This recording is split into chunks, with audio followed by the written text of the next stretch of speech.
Praise the lord children. అందరూ ఎలా ఉన్నారు? బాగున్నారా? ఈ వీడియోలో మనం ద స్టోరీ ఆఫ్ క్రియేషన్, సృష్టి యొక్క కథ, అంటే దేవుడు ఈ సృష్టిని ఎలా కలుగజేశారు, ఎన్ని రోజులకు కలుగజేశారు, ఏ రోజు ఏమేమి కలుగజేశారు అనేది ఈ వీడియోలో మనం నేర్చుకుందాం. మరి ముందుగా మనకి ఈ సృష్టి కోసం బైబిల్లో ఎక్కడ ఉంటుంది? ఆదికాండం 1వ అధ్యాయంలో మనకి ఉంటుంది. మనం సండే స్కూల్లో నేర్చుకునే వాక్యాల్లో ఈ వాక్యం కూడా ఒకటి ఉంది కదా. ఆదికాండం 1వ అధ్యాయం 1వ వచనం ఏంటి? ఆదియందు దేవుడు భూమి ఆకాశములను సృజించెను. ఇది మనందరికీ బాగా వచ్చిన కంఠస్థ వాక్యం కదా. సో ఇప్పుడు మనం దేవుడు ఏమేం కలుగజేశారో ఒక్కొక్కటిగా నేర్చుకుందాం. ఓకేనా? మరి ఇప్పుడైతే మనకి భూమి మీద చాలా బిల్డింగ్స్ ఉన్నాయి కదా. మనకి చాలా బిల్డింగ్స్ ఉన్నాయి, ట్రీస్ ఉన్నాయి, యానిమల్స్ ఉన్నాయి, సన్ ఉంది, మూన్ ఉంది, నెక్స్ట్ మనకి సముద్రం ఉంది, మనం ఉన్నాము.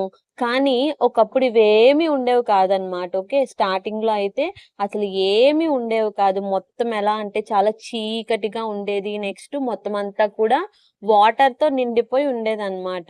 సో దేవుడు ఒక్కళ్ళే అప్పుడు ఉండేవాళ్ళు అనమాట. సో దేవుడు అప్పుడు ఇలా ఉండడం మంచిది కాదు అని అనుకొని ఒక చక్కటి ఆలోచనతో సృష్టిని కలుగజేద్దామని చెప్పి దేవుడు సృష్టిని కలుగజేయడం మొదలు పెట్టారనమాట. ఇప్పుడు మనకి చీకటిగా ఉందనుకోండి, మనం చీకట్లో ఏదైనా పని చేసుకోగలమా? లేదు కదా. మనకి ఒకవేళ నైట్ టైం పవర్ పోయిందనుకోండి, మనం ఏం చేస్తాము? వెంటనే క్యాండిల్ అనేది వెలిగించుకొని వెలుతురులో ఉంటాము. లేదు అంటే టార్చ్ లైట్ ఉంటే టార్చ్ లైట్ ఆన్ చేసుకుంటాము. లేదా మొబైల్ ఫోన్ లో ఉండే టార్చ్ నన్నా మనము ఆన్ చేసుకుంటాము కదా. మనం చీకట్లో ఏ పని చేసుకోలేము. అదే వెలుగు ఉందనుకోండి, అక్కడ మనం ఏదైనా నడిచినప్పుడు దారిలో అడ్డంగా ఉన్నా మనకు కనిపిస్తుంది. ఎక్కడన్నా ఏదైనా వస్తువు తీసుకోవాలనుకున్నా గానీ మనకి క్లియర్ గా కనిపిస్తుంది. అదే చీకట్లో అయితే మనకి ఏమీ కనిపించదు. కాబట్టి దేవుడు ఫస్ట్ వెలుగుని కలుగజేయడంతో స్టార్ట్ చేశారనమాట. సో దేవుడు ఫస్ట్ డే మనకి వెలుగు కలుగును గాక అని పలికినప్పుడు వెంటనే వెలుగు అనేది సృష్టించబడింది అనమాట. ఆ వెలుగు సృష్టించబడగానే దేవుడు అది చాలా మంచిగా ఉంది అని చూశారనమాట. దేవుడు ఇప్పుడు మనకి ముందంతా చీకటిగా ఉండేది కదా. సో ఇప్పుడు వెలుగును కలుగచేసి ఏం చేశారంటే ఆ వెలుగుని చీకటిని దేవుడు వేరుపరిచారనమాట. ఓకే, వేరుపరిచి ఆ వెలుగుకేమో పగలు అని పేరు పెట్టారు, అలాగే చీకటికి రాత్రి అని పేరు పెట్టారు. So first day and night చేశారు. నెక్స్ట్ ఏం చేశారంటే, మరి ముందు చెప్పుకున్నాం కదా, మరి మొత్తం అంతా కూడా వాటర్ తో ఫుల్ అయిపోయి ఉండేది అని చెప్పి. సో దేవుడు ఏం చేశారంటే ఆ జలములని మధ్యకి హాఫ్ గా చేసి మొత్తాన్ని 2 పార్ట్స్ కింద చేశారనమాట. క్రింది భాగము పై భాగము కింద చేశారనమాట. సో అలాగా సెపరేట్ అవ్వాలి అని చెప్పి దేవుడు ఆజ్ఞాపించినప్పుడు ఆ జలములు వేరుపరచబడ్డాయి అనమాట. అప్పుడు దేవుడు ఏం చేశారంటే ఆ అది మంచిదన్నట్టు చూసి ఆ పై జలములు ఏవైతే ఉన్నాయో ఆ పై పార్ట్ అంతటికి కూడా ఆకాశము అని దేవుడు పేరు పెట్టారనమాట. సో సెకండ్ డే దేవుడు మనకి ఆ జలములను వేరుపరిచి ఆకాశాన్ని సృష్టించడం అనేది జరిగింది. 2 భాగాలు చేసి పైదాన్ని మరి మనకి భూమితో పాటు ఇంకా కింద ఏమున్నాయి? మనకి బీచ్ కూడా ఉంది కదా. సో దేవుడు ఏం చేశారంటే భూమిని కలుగజేసిన వెంటనే ఇంకా ఉన్న జలరాశికి ఆయన సముద్రము అని పేరు పెట్టడం జరిగిందనమాట. సో దేవుడు అదంతా కూడా మంచిది అని చూశారు. నెక్స్ట్ ఏం చేశారంటే దేవుడు గడ్డిని, విత్తనములు ఇచ్చు చెట్లను భూమి మీద కలుగును గాక అన్నప్పుడు మరి దేవుడు భూమి మీద ఇప్పుడు మనం చూస్తున్న ట్రీస్, గ్రాస్ ఏవైతే ఉన్నాయో అవన్నీ కూడా దేవుడు 3వ రోజు కలుగజేశారనమాట. సో మనకి రకరకాల పండ్ల చెట్లు ఇవన్నీ ఉన్నాయి కదా, అవన్నీ కూడా దేవుడు 3వ రోజునే చేశారనమాట. సో థర్డ్ డే ఏం చేశారు? ఆరిన నేలకి భూమి అని పేరు పెట్టారు. నెక్స్ట్ జలరాశికి సముద్రము అని పేరు పెట్టారు. అలాగే భూమి మీద మనకి different types of plants, trees అన్ని ఫ్రూట్స్ ఇచ్చే ట్రీస్, మనకి గ్రాస్, రకరకాల చెట్లన్నీ కూడా కలుగజేశారు. నెక్స్ట్ 4th డే ఏం చేశారంటే మరి ముందు మనకి పగలు, రాత్రి అని కలుగజేశారు కదా! మనకిప్పుడు మరి మార్నింగ్ అయిందని ఎలా తెలుస్తుంది? నైట్ అయ్యిందని ఎలా తెలుస్తుంది? మనకి, మనకి సన్, మూన్, స్టార్స్ ఇవన్నీ ఉండడం వల్లే కదా! చీకటవ్వగానే మూనొస్తుంది, స్టార్సొస్తాయి. మళ్ళీ ఎర్లీ మార్నింగ్ అవ్వగానే సన్నొస్తుంది. సో, ఫోర్త్ డే దేవుడేం చేశారు అనేసనంటే, దేవుడు పగలును, రాత్రిని వేరుపరచటానికి ఆకాశ విశాలమందు జ్యోతులను కలుగజేశారని. అప్పుడు దేవుడు జ్యోతులు కలుగును గాక అని చెప్పి పలికినప్పుడు 2 జ్యోతులనేవి కలిగాయన్నమాట. సో, మార్నింగ్ టైం మనకి పగలును ఏలడానికి పెద్ద జ్యోతిని, రాత్రిని ఏలడానికి చిన్న జ్యోతిని, నక్షత్రములను ఆయన చేశారు. ఆ జ్యోతులంటే ఏంటి? మనకి మార్నింగ్ ఏమొస్తుంది? సన్. సో, నైట్ ఏమొస్తుంది? మూన్. సో, ఆ 2 జ్యోతులు అవ్వన్నమాట. సో, ఫోర్త్ డే దేవుడు ఏం చేశారు? మనకి సన్, మూన్, స్టార్స్ అనేవి క్రియేట్ చేయడం జరిగిందనమాట. నెక్స్ట్ ఫిఫ్త్ డే ఏం చేశారు అంటే, మరి దేవుడు మనకి భూమిని కలుగజేశారు, సముద్రాన్ని కలుగజేశారు. మరి మనకి సముద్రంలో ఎక్కువగా ఏముంటాయి? ఫిషెస్ ఉంటాయి. మరి ట్రీస్ మీద ఏముంటాయి? బర్డ్స్ ఉంటాయి కదా!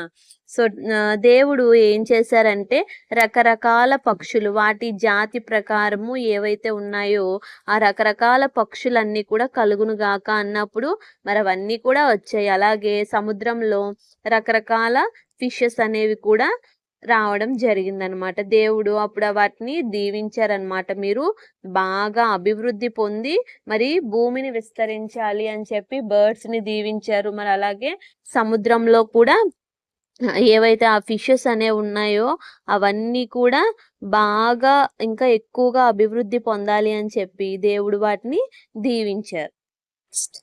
సిక్స్త్ డే దేవుడు ఏం చేశారు అంటే, మరి ఇప్పుడు యానిమల్స్ ఉన్నాయి కదా! మరి అవి సృష్టించారు కదా! సో, దేవుడు సిక్స్త్ డే ఏం చేశారంటే, రకరకాల యానిమల్స్ ఏవైతే ఉన్నాయో అవన్నీ నెక్స్ట్ పురుగులున్నాయి కదా మనకి, ఆ పురుగులు, మరి అడవి జంతువులున్నాయి కదా! టైగర్, లయన్ ఇట్లాంటివన్నీ. సో, అవన్నీ కూడా వాటి జాతి ప్రకారము భూమి కలిగించుగాక అన్నప్పుడు మనకి different types of animals, next పురుగులు, నెక్స్ట్ ఫారెస్ట్‌లో ఉండే యానిమల్స్ అన్నీ కూడా కలిగాయన్నమాట. దేవుడు అవన్నీ కూడా మంచివని చూసారు. మరి దేవుడు ఇవన్నీ చేశారు కదా! మరి వాటన్నిటిని చూసుకోవటానికి ఎవరో ఒకళ్ళు ఉండాలి కదా! సో, అప్పుడు మళ్ళీ దేవుడు ఏం చేశారంటే, తన స్వరూపమందు, తన పోలిక చప్పున నరులను చేద్దాము. అప్పుడు వాళ్ళే వీటన్నిటిని కూడా బర్డ్స్‌ని, యానిమల్స్‌ని, పురుగుల్ని, చెట్లని అన్నీ కూడా కాపాడుతారు అని అనుకోని దేవుడు ఏం చేశారంటే నరులని చేశారన్నమాట. దేవుడు తన స్వరూపమందు తన పోలిక చప్పున స్త్రీని, పురుషుని ఆయన సృజించారన్నమాట. మరి ఆదాముని, హవ్వని ఎలా చేశారు అన్నది మనము ఇంకొక కథ ద్వారా వేరే వీడియోలో నేర్చుకుందాం. అయితే ఇక్కడ దేవుడు స్త్రీని, పురుషుని సృజించి వారిని ఆశీర్వదించారు. ఏమనంటే, మీరు ఫలించి, అభివృద్ధి పొంది, విస్తరించి, భూమిని నిండించి దానిని లోపరుచుకొనుడి అని చెప్పి దేవుడు దీవించారు. మరి అలాగే ఇంకేం చెప్పారంటే, ఇక్కడున్న ప్రతి ఆకాశ పక్షులను, సముద్రపు చేపలను, భూమి మీద పాకే ప్రతి జీవిని మీరు ఏలుడి అని వారితో చెప్పారు.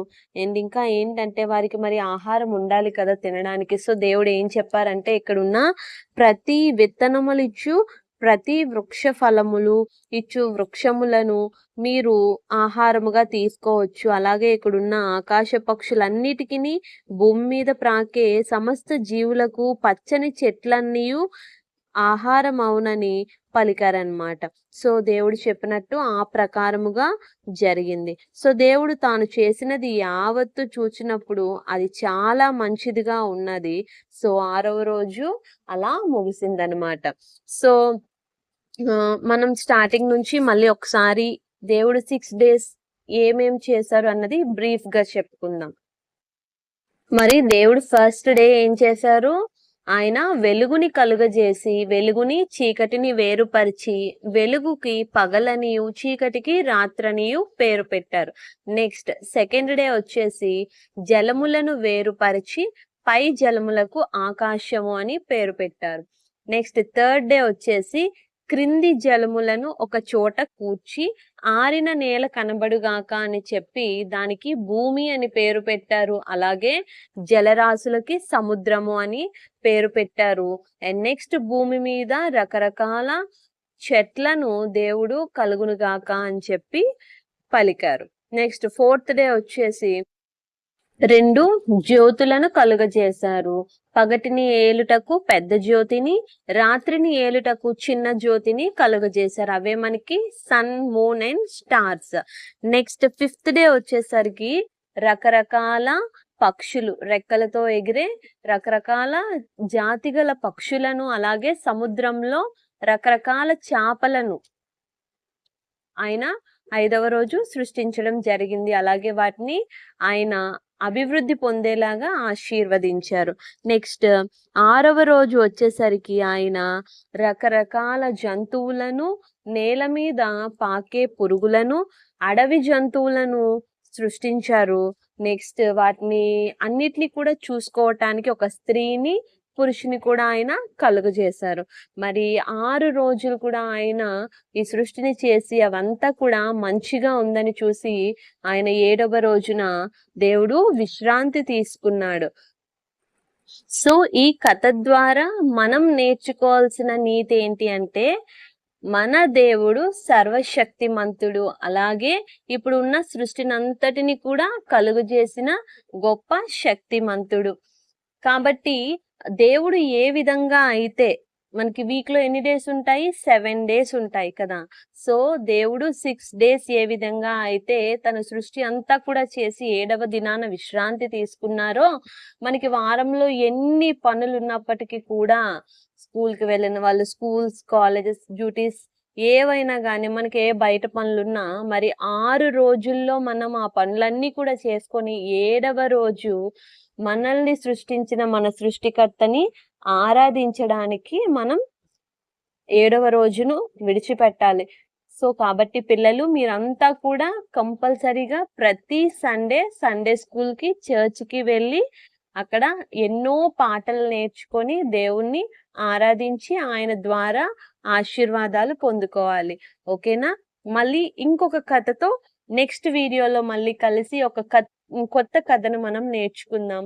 అప్పటి వరకు praise the Lord all and God bless you all.